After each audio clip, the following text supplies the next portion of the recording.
Hello students. इससे पहले के लेक्चर में हमने स्विट्ज़रलैंड संविधान की विशेषताओं के बारे में अध्ययन किया था। स्विट्ज़रलैंड के संविधान की विशेषताओं के पश्चात आज हम स्विट्ज़रलैंड की शासन व्यवस्था को जानने का प्रयास करेंगे।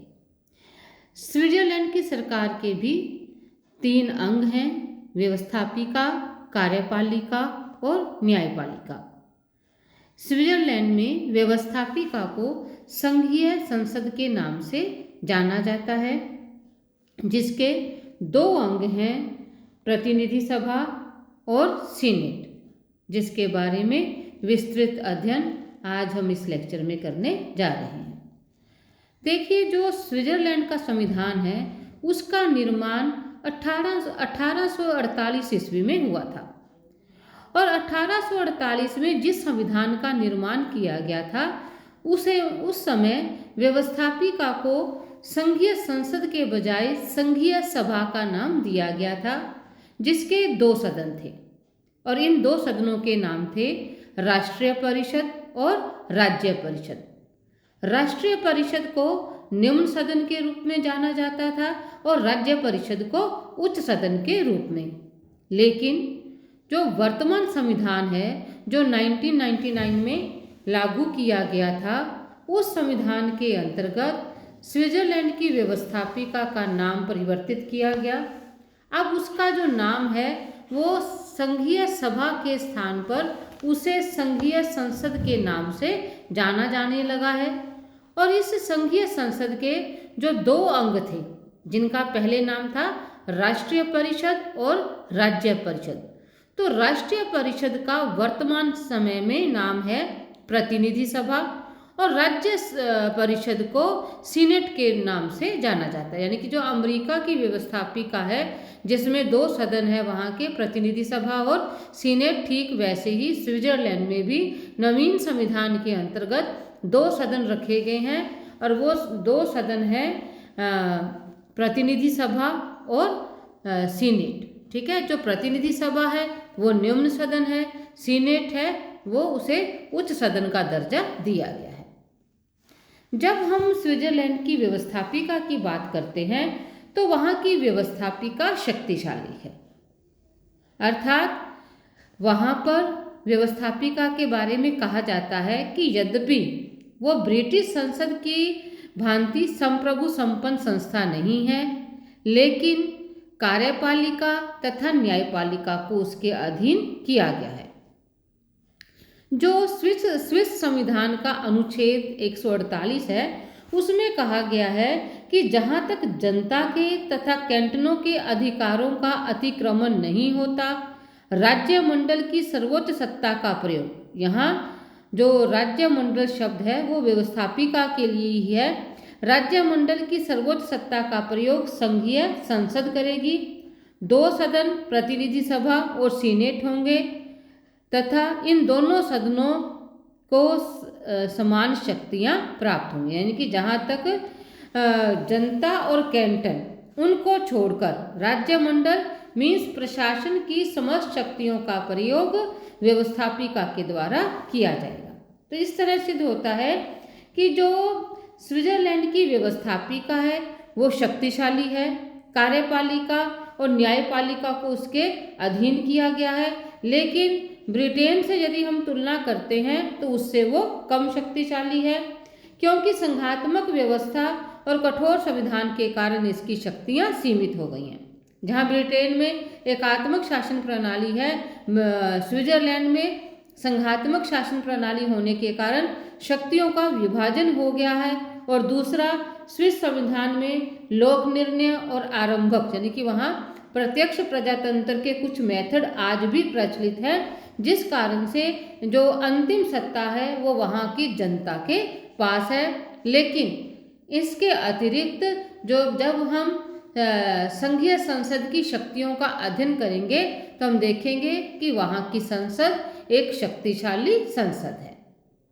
अब जैसा कि मैंने अभी आपको बताया कि वहाँ की संसद के 2 अंग हैं, यानी कि हम अध्ययन कर रहे हैं स्विट्ज़रलैंड की व्यवस्थापिका, जिसे संघीय संसद या फेडरल पार्लियामेंट के नाम से जाना जाता है।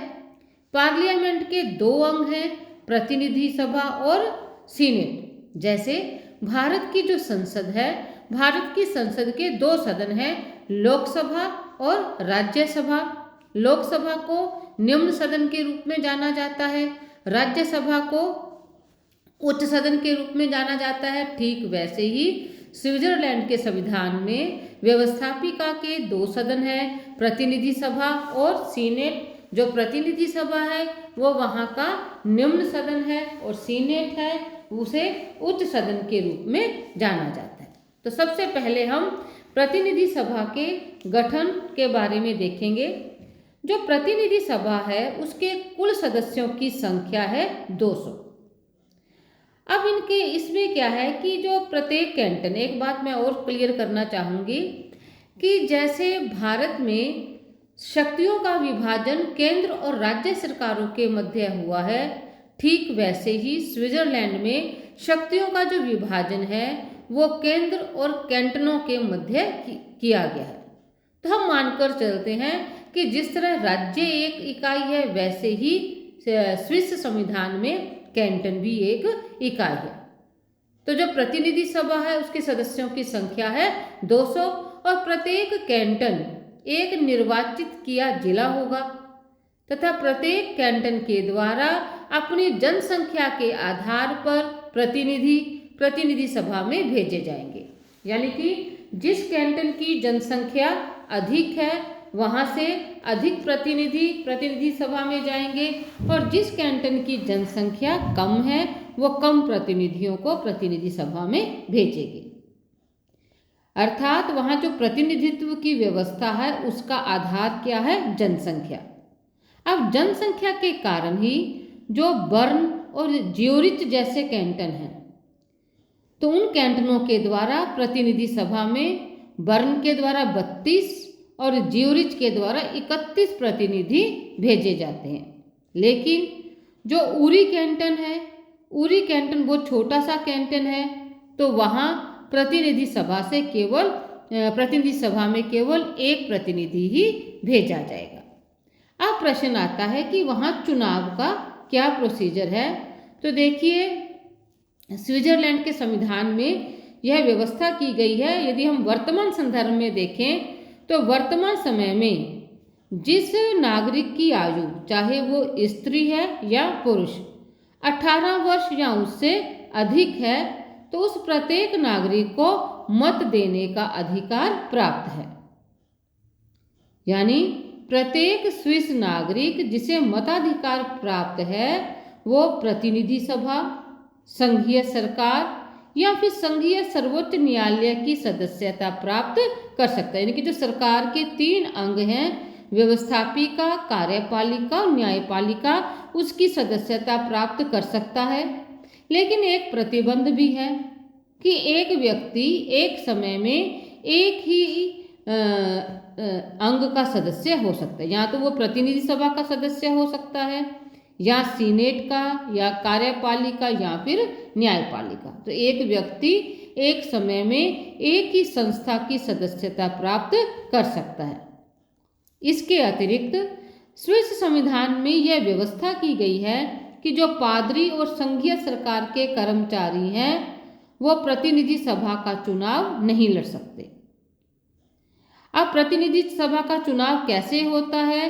प्रतिनिधि सभा का चुनाव प्रत्यक्ष रूप से वयस्क मताधिकार के आधार पर गुप्त मतदान तथा अनुपातिक प्रतिनिधित्व की प्रणाली के आधार पर होता है।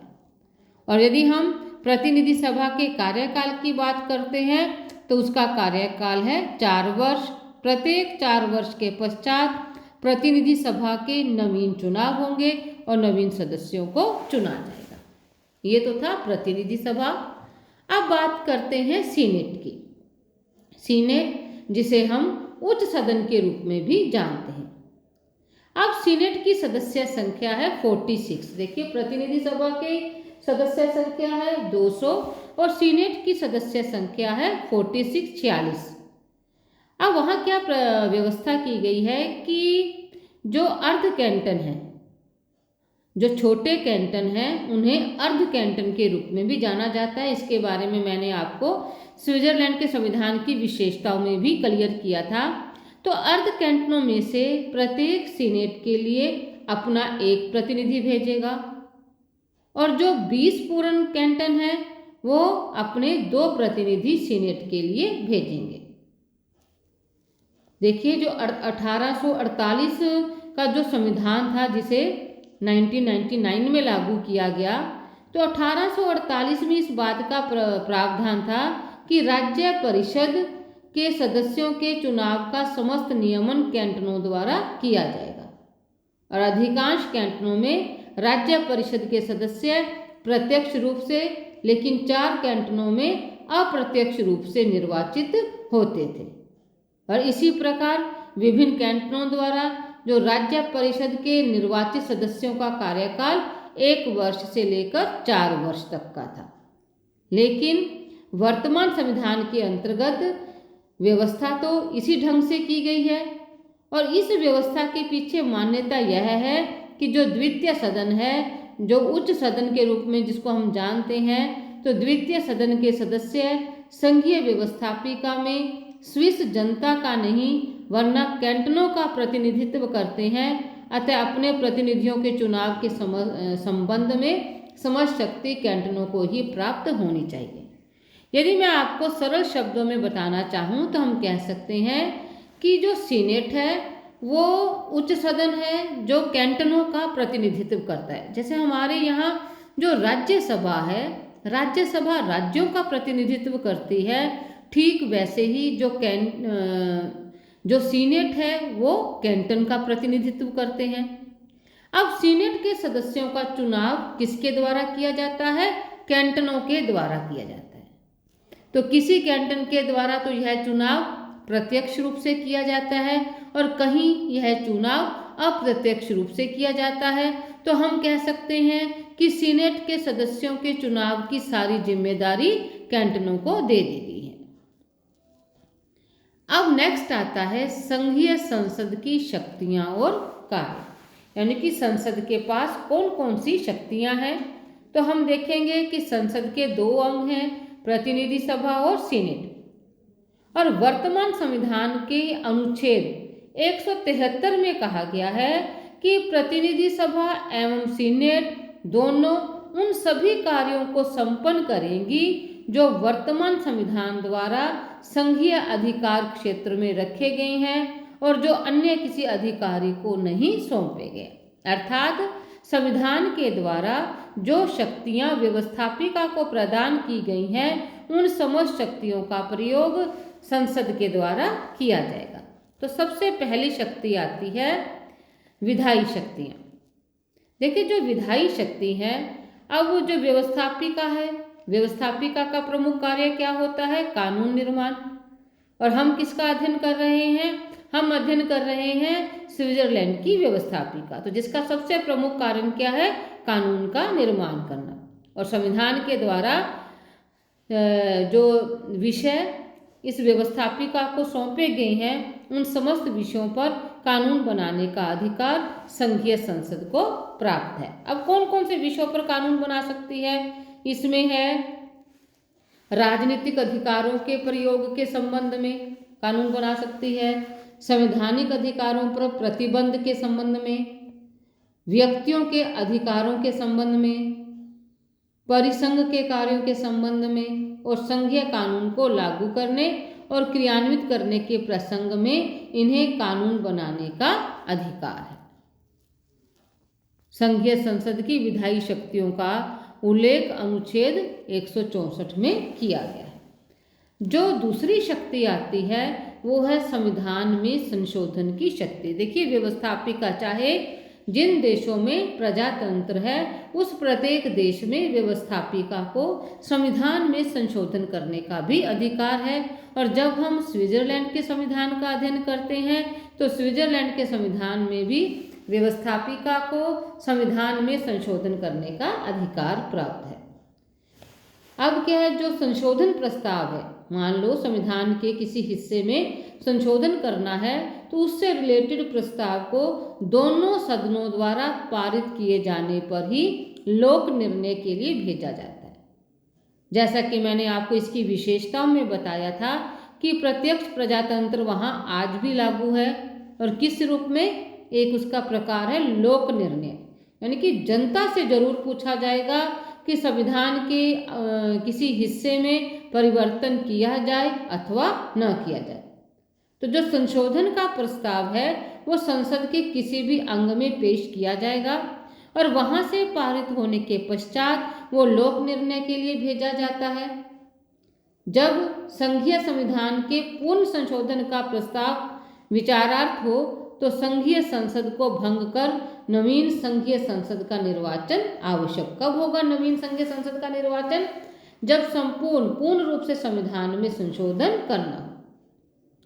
संघीय संसद की जो संविधान संशोधन की शक्ति है उस पर लोक निर्णय के साथ साथ आरंभक का नियंत्रण भी है, जिसे हम नेक्स्ट लेक्चर में उस पर विस्तृत चर्चा करेंगे।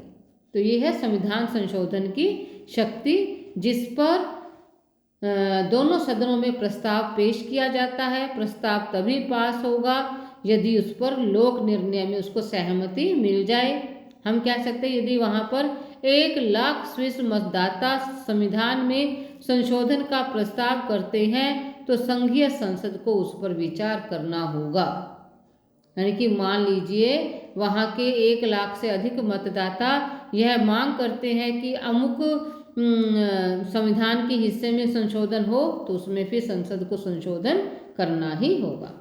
नेक्स्ट आती हैं निर्वाचन संबंधी शक्तियाँ। उनको महत्वपूर्ण संस्थाओं के सदस्यों की नियुक्ति करने का अधिकार प्राप्त है। संघीय संसद ये नियुक्तियां निर्वाचन के आधार पर करती हैं। संविधान के अनुसार उसे संघीय परिषद से यहाँ अभिप्राय है कार्यपालिका से, तो उसे संघीय परिषद व संघीय न्यायालय के सदस्यों, संघ के चांसलर व संकट काल में मुख्य सेनाध्यक्ष को चुनने का अधिकार प्राप्त है। संघीय संसद को संघीय परिषद के अध्यक्ष और उपाध्यक्ष के चयन, संघीय न्यायालय के अध्यक्ष और उपाध्यक्ष के निर्वाचन तथा कुछ अन्य चुनाव संबंधी अधिकार भी प्राप्त हैं। इनमें से अधिकांश नियुक्तियां संघीय संसद के दोनों सदन अपने संयुक्त अधिवेशन में करते हैं। नेक्स्ट और महत्वपूर्ण शक्तियां आती हैं कार्यपालिका शक्तियां। देखिए जो कार्यपालिका शक्तियां हैं उसमें देखिए वैदेशिक विदेशों के साथ संबंधों के निर्धारण और अंतर्राष्ट्रीय संधियों के संबंध में उसे शक्ति प्राप्त है। अनुच्छेद 166 में लिखा गया है कि संघीय संसद विदेश नीति के निर्धारण में भाग लेती है और वैदेशिक संबंधों का निरीक्षण करेगी और अंतर्राष्ट्रीय संधियों को स्वीकृति देगी। इसी तरह जो संघीय सत्ता है उनका निरीक्षण और नियंत्रण का अधिकार भी वहाँ की संसद को प्राप्त है। संघीय संसद को यह अधिकार उसे संघीय सरकार और अन्य संघीय सत्ताओं पर नियंत्रण दे देता है। संघीय संसद इस बात की व्यवस्था करेगी कि परिसंघ द्वारा अपने हाथ में लिए गए विभिन्न कार्यों की प्रभावदायकता का मूल्यांकन हो। तो इस तरह हम कह सकते हैं कि कार्यपालिका पर नियंत्रण की शक्ति उसे है। इसी तरह वित्तीय शक्तियां भी उसे प्राप्त हैं। संघीय संसद की सबसे प्रमुख शक्ति बजट की स्वीकृति से संबंधित है। संघीय सरकार जो बजट बनाती है उसे स्वीकार करना भी संघीय संसद का ही कार्य है।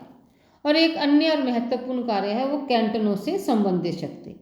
देखिए संघीय संसद को यह अधिकार प्राप्त होता है कि वह कैंटनों के संविधान और उनके संशोधन को उचित जांच कर उन्हें स्वीकार करे।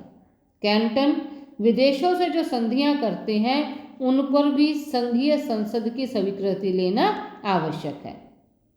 और कैंटन जो परस्पर भी संधियां करते हैं उनके बारे में भी संघीय संसद का अनुमोदन आवश्यक है। तो हम कह सकते हैं कि संघीय संसद को स्विट्जरलैंड में संविधान के द्वारा महत्वपूर्ण शक्तियां प्रदान की गई हैं। इसके अतिरिक्त स्विट्जरलैंड की बाहरी सुरक्षा, स्वतंत्रता, तटस्थता की रक्षा करने के लिए कोई आवश्यक कदम उठाने हैं तो उन कदमों को भी संसद के द्वारा ही उठाया जाता है। वह आंतरिक सुरक्षा के लिए भी आवश्यक कदम उठा सकती है। राज्य की सभी गतिविधियों के आयोजन में सहायता देती है। तो हम कह सकते हैं कि संघीय संसद शक्तिशाली है, लेकिन वहाँ पर अंतिम शक्ति है, अंतिम शक्ति जनता के पास है। व्यवहार में संघीय संसद उतनी शक्तिशाली नहीं है जितनी शक्तिशाली संविधान निर्माता उसे बनाना चाहते थे। संघीय संसद की जो शक्तियाँ हैं वो लोक निर्णय के कारण सीमित हो गई हैं। तो हम कह सकते हैं कि शक्तिशाली होने के बावजूद भी अंतिम जो शक्तियाँ हैं वो वहाँ की जनता के पास है। धन्यवाद।